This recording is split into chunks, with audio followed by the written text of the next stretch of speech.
welcome to Kyle Phoenix Show, Course in Miracles, lesson number 4. Let's jump right into the lesson. These thoughts do not mean anything. They are like the things I see in this room, on this street, from this window, in this place. Unlike the preceding ones, these exercises do not begin with the idea for the day. In these practice periods, begin with noting the thoughts that are crossing your mind for about a minute. Then apply the idea to them. If you are already aware of unhappy thoughts, use them as subjects for the idea. Do not, however, select only the thoughts you think are quote-unquote bad.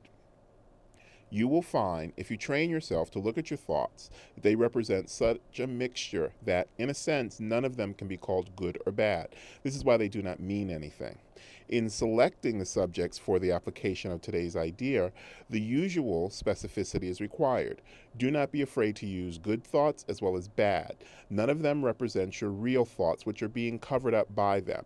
The good ones are but shadows of what lies beyond, and shadows make sight difficult. The bad ones are blocks to sight and make seeing impossible. Do not want either.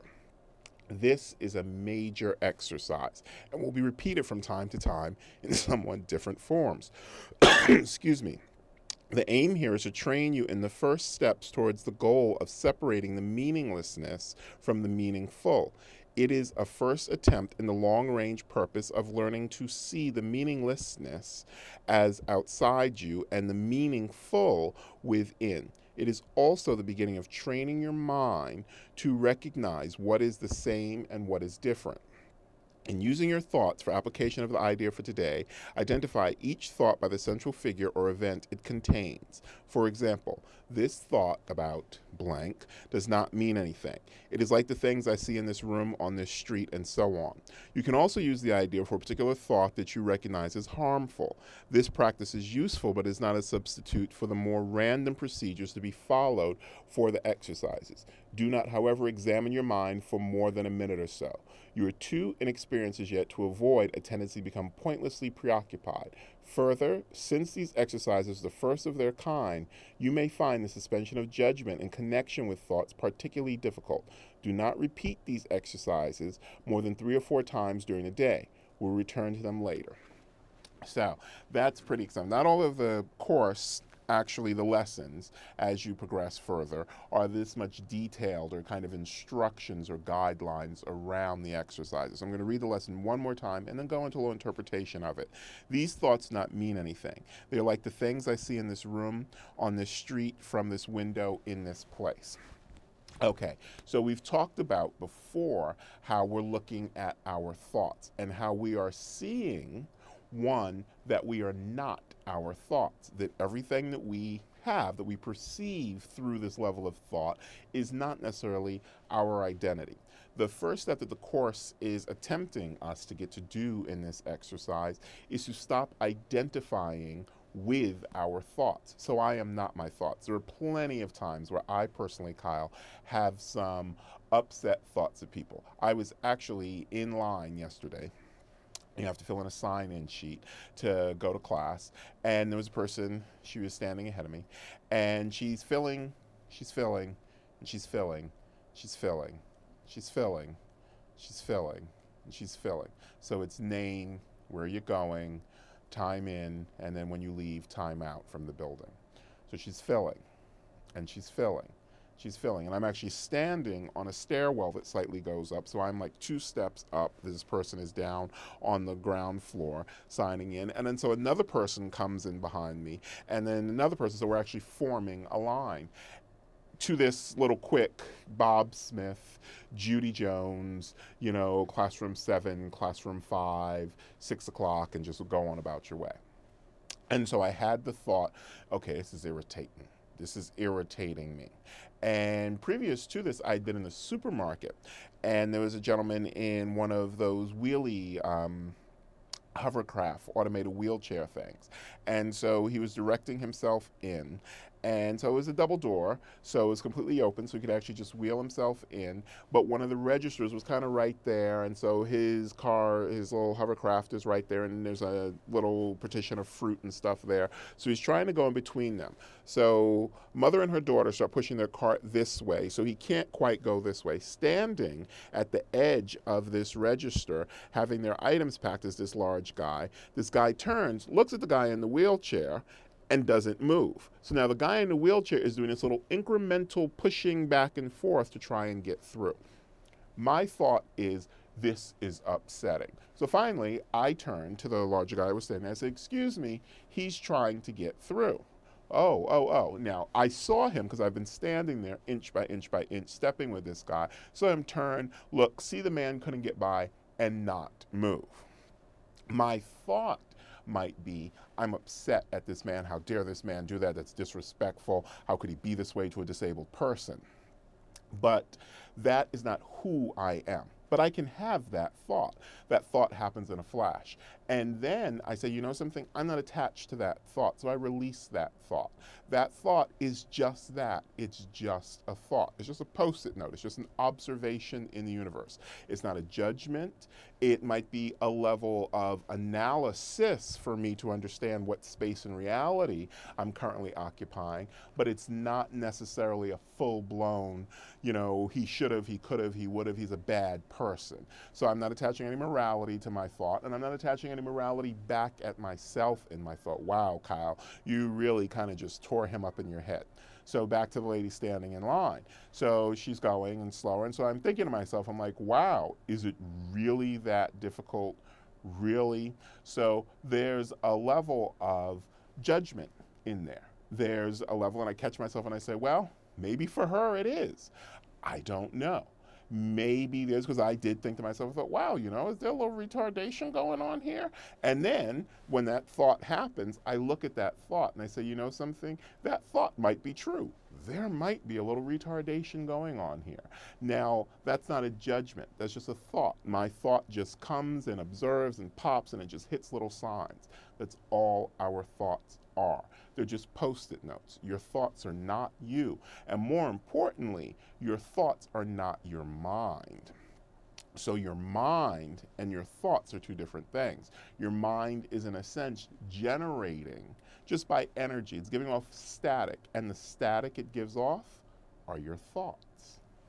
So, be back with the next lesson.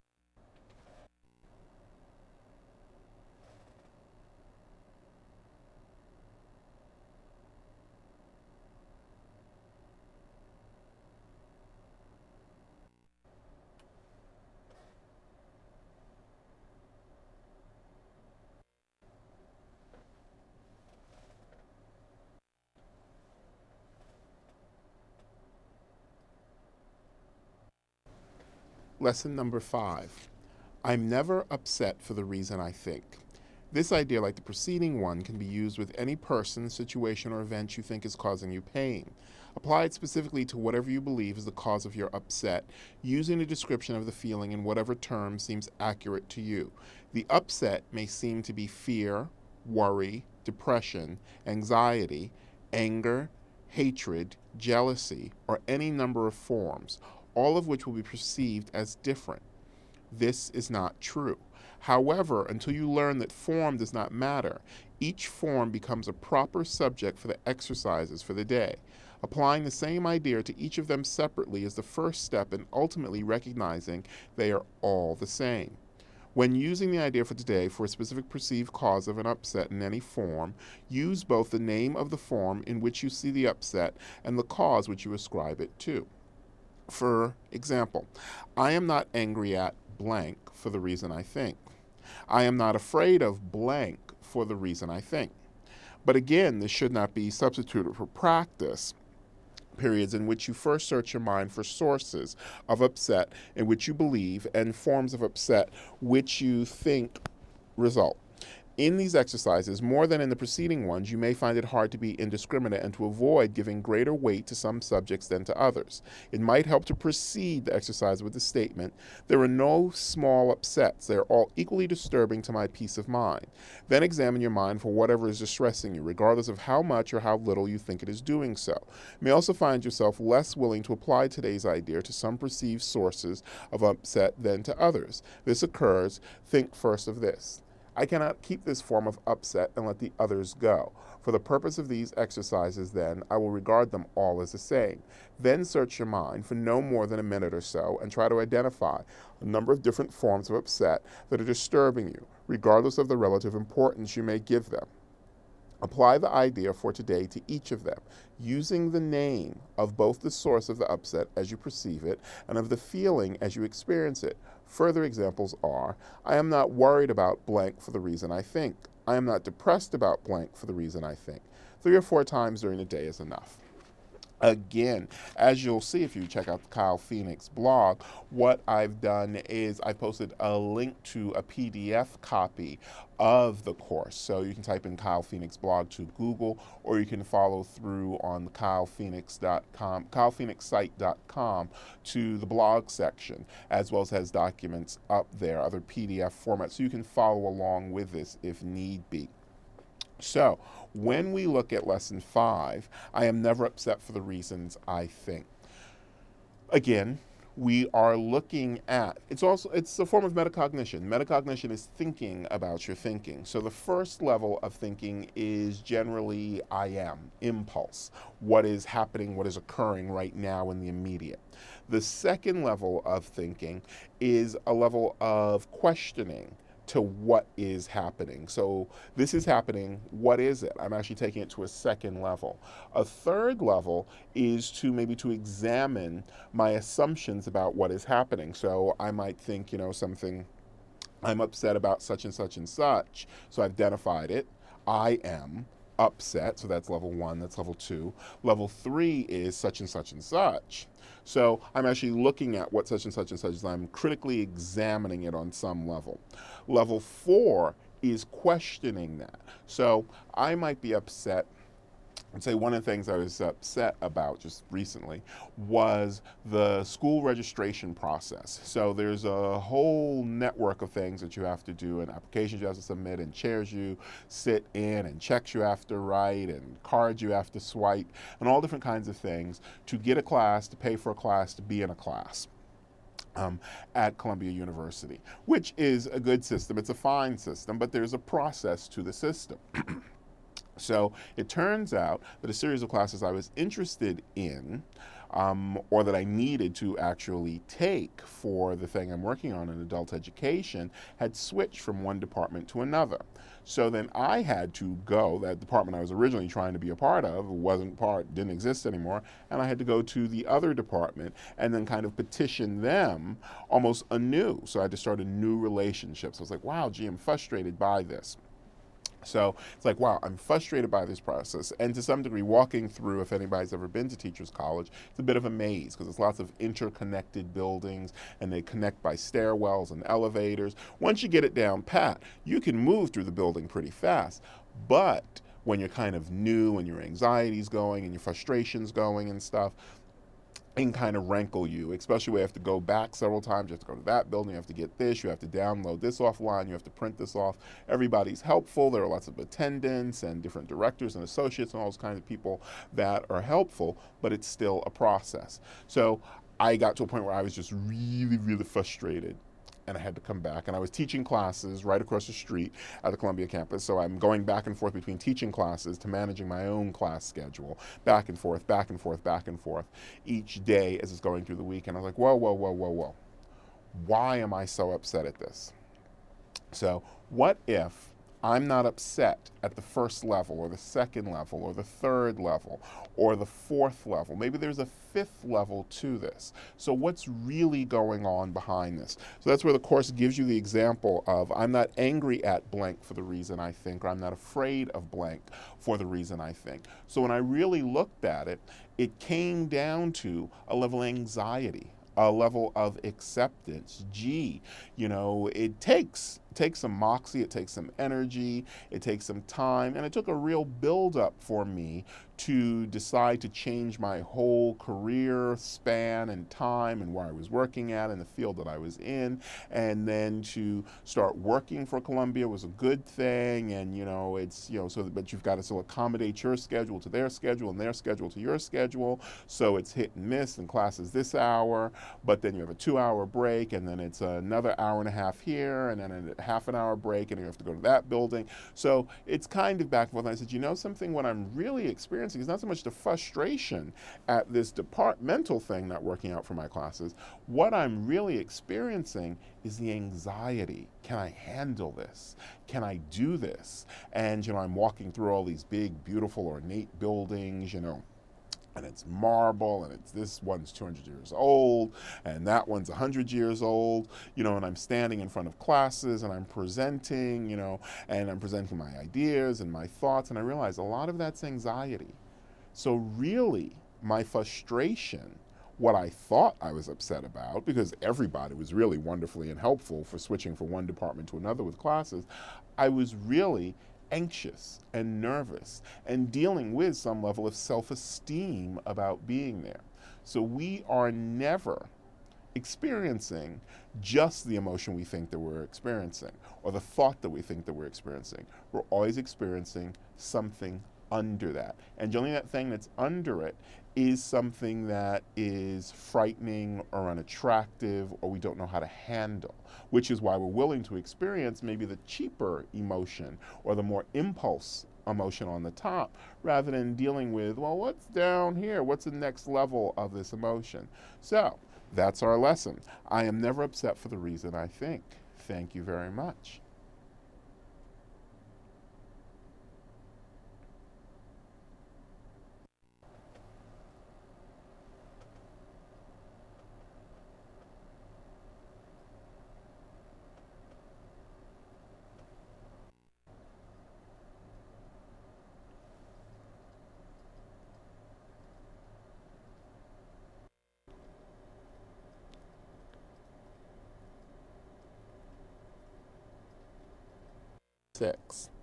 I am upset because I see something that is not there.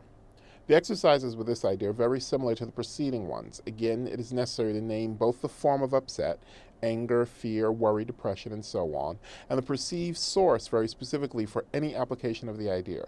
For example, I am angry at blah, blah, blah, or blank because I see something that is not there. I'm worried about such and such or whatever because I see something that is not there.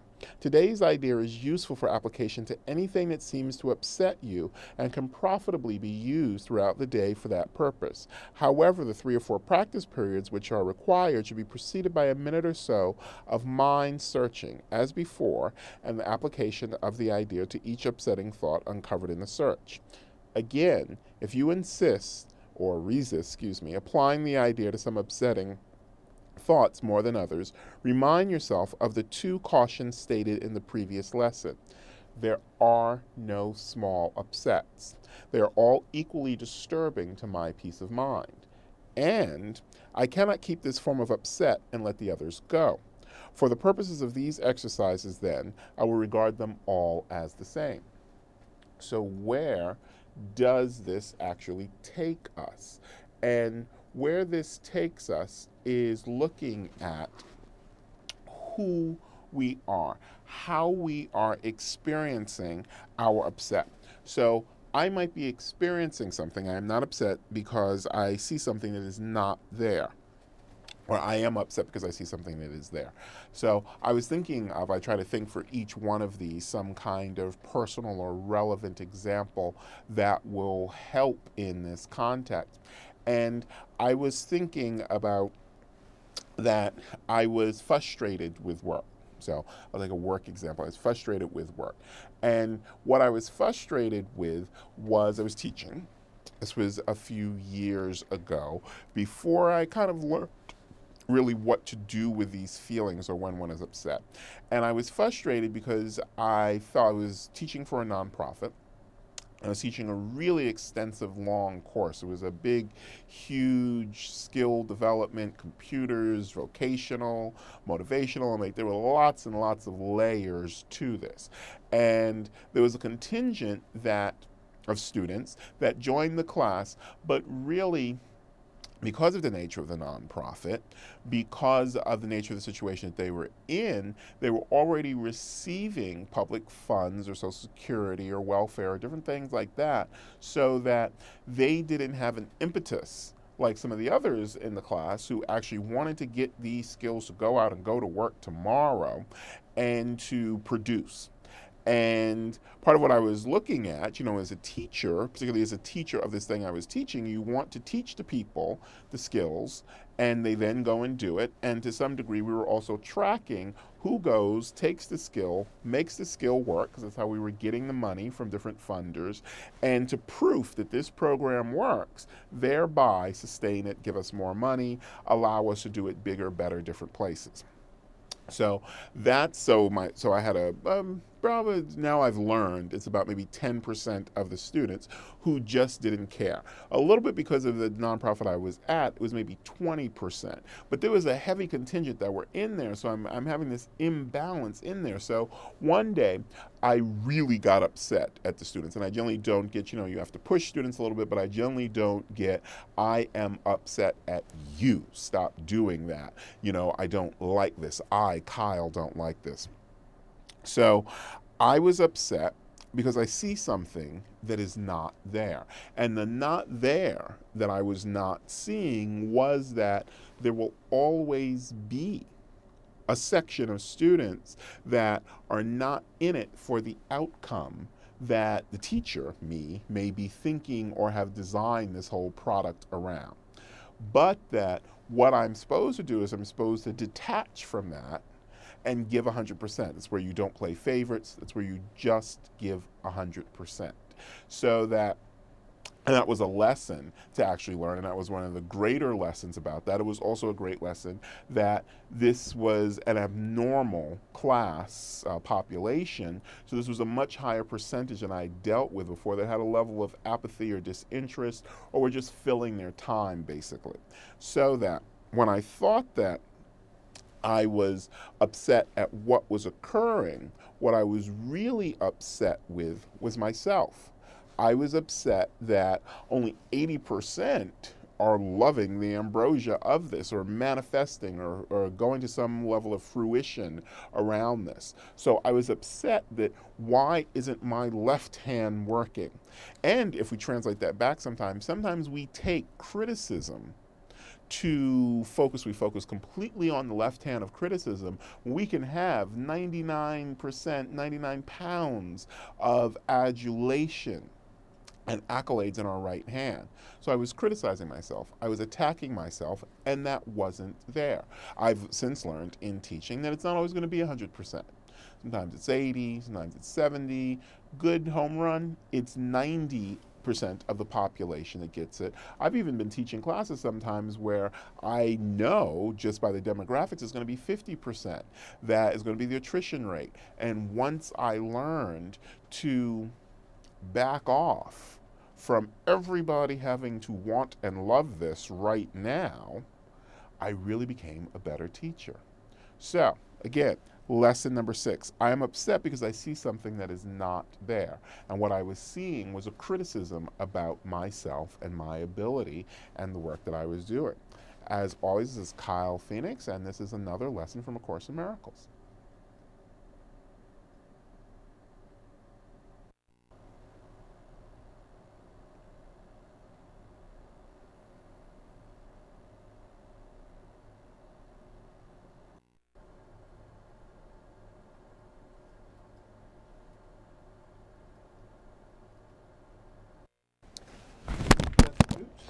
Lesson number 7. I see only the past. I see only the past. Lesson number 7. Get my mic on there. This idea is particularly difficult to believe at first, yet it is the rationale for all of the preceding ones. It is the reason why nothing you see means anything. It is the reason why you have given everything you see all the meaning that it has for you. It is the reason why you do not understand anything you see. It is the reason why your thoughts do not mean anything and why they are like the things you see. It is the reason why you are never upset for the reason you think. It is the reason why you are upset because you see something that is not there. I see only the past. So, how do we, so, in the concept that I see only the past, the problem is that the way that we define ourselves as human beings is partially through our memories. So we define ourselves both by this tangible reality that we're a part of, that we are perceiving with this body, but we also define ourselves with our memories. Our memories lead to people identifying things for you and you then knowing what that thing is. So we are constantly living in a duality of time. We're living into a triality of time, actually. We're projecting into the future what I'm going to do, where I'm going to be, what I'm going to say, what I'm going to eat, who I'm going to meet, where I'm going, blah, blah, blah, all of those different kinds of things. We're also living in the conscious now of knowing that in order to get to that future step or state, I must walk here, I must do that, I must get on the train, I must get in the car, I must go to work, I must get up early, I must get up a little bit later, all of those kinds of things. We're also planning the now to move us or maintain in some way or to create the future. But we're also constantly living in our programmed past to define what we are moving. So the Kyle that I know, the Kyle that I am, is simply this being's definition of the past. And the past that this being identifies this body and this identity and this experience as is known as Kyle. So I see only the past. When I look at myself, I see the past because I have memories which are more of the past, of myself as a child, as myself as a teenager, of myself when I was in my 20s. I see myself constantly in the past. Yet, I know that I am in the present even as I plan for the future. So, this is all really, this is started where the course is really starting to work on dismantling the way that we sometimes blithely just move through time without really thinking about our thoughts in time, our perception in time, our relationship to time, and why we're relating to it in that way. So you're like, okay, Kyle, this is really beautiful and esoteric. But, it got really metaphysical there for a moment about just the continuum of time. But how do I apply this to today, to the now that might be the past as I project into the future? So, I see only the past. When I think of the fact that I see only the past, I can then identify that that seeing is merely a thought. Now we're starting to really open up. Because if my seeing is a thought, if my memories are a thought, and my thoughts are things that I am, the I of me, of Kyle, can be detached from, neither good, neither bad, sometimes they just are. They just are. So when I think I was about 12 or 13 years old, my cousins and I were playing, and one of my cousins threw a rock, and the rock hit me under the eye, and I have a little small scar there from it. So I can identify, remember where it happened, remember we lived in Brooklyn, we were out by Coney Island. I remember the day it was, and I remember going upstairs, and I remember how close it came, and my parents and his mother and my aunt freaking out about it and everything. I remember all of that. That was the past. Now, how I feel about him today might have to do with some of that projection of the past, of how I see him in the past. That's not necessarily who he is today. So I may release that. I may say, something, it was a game, it was foolish, it was children, it was an accident. It's over. Thank you. It's a thought. It's maybe a special kind of thought because it's a memory, but it's still just a thought. even how our brains work, this is really wonderful how our synaptic paths work, is that the way that this is actually, I'll go into this, the way that we remember stuff is not that we remember the stuff. What we're actually remembering is we're creating a memory of the memory. So when you have a memory, you're not having the memory, you're having a memory of having the memory. And then you're having a memory of having the memory of having the memory. And then you're having a memory of having the memory of having the memory of having the memory. So we're constantly kind of building this layer cake. And every time we build this layer cake of memories, sometimes we alter it a little bit. So was it a big rock? Was it a little rock that he threw? Was it on purpose? What was the gleam in his eye when he did it? You know, he never really liked me. It was on purpose. It was an absolute accident. He was aiming for my